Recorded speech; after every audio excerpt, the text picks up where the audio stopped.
we are at a producers conference, so I think, as the business changes so much every day, it seems, one of the things that I think is interesting about your career is that you've had great success in the feature world and also in the television world. And long before every movie producer was desperately trying to get out of the feature world and into the television world. So what do you think is the biggest difference between storytelling in the feature world and the long form of television? Well, I still very much a novice as a producer in the feature world. We had Sisters and this movie Whiskey Tango Foxtrot were the first movies where I was a producer on.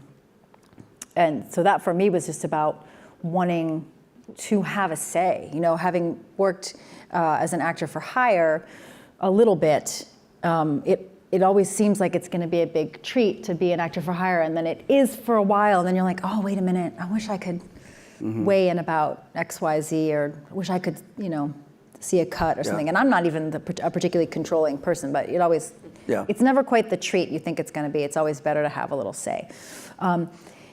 So the difference, TV for me, there's this immediacy. There's again the chance to course correct is so wonderful. To go, okay. You mean constantly? Yeah, like okay, the first half of season 1, let's pull it back. Let's try to ground it more, or let's. Because the movie, like you make the whole thing before before it goes out.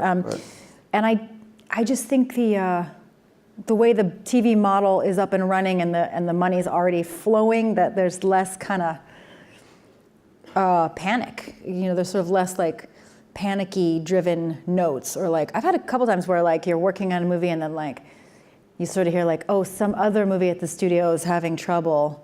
And like we had a table read once for Mean Girls on a day when they got bad news about another movie, like whatever movie, like it was the table read was on a Thursday or something, and like I'm pretty sure it was Lara Croft 2 was not tracking, and it was like the notes from the table read were like very dour, and I was like, but is this about Lara Croft 2? Because and somehow that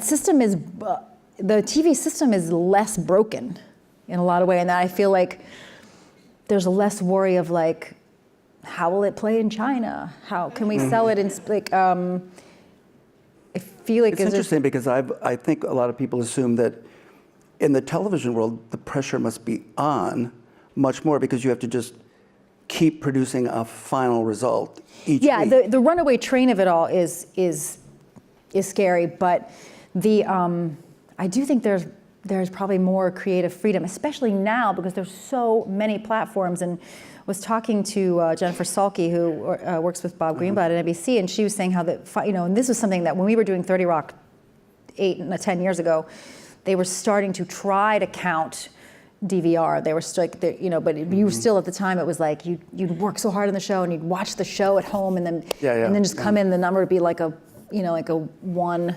And you'd just be like beaten down by that number. And they're finally really feeling that they understand they're not beholden to that overnight number anymore. The broadcast. Whereas in movies, you are, that opening weekend is still kind of like, well, that's what it was. And they know it ahead of, like, it's true. It's really, I think it's really true. It sort of seems like the world of the television business continues to expand while in a lot of ways, the feature film seems to be contracting more cautious slightly. and and a little more franchise. A little more cautious,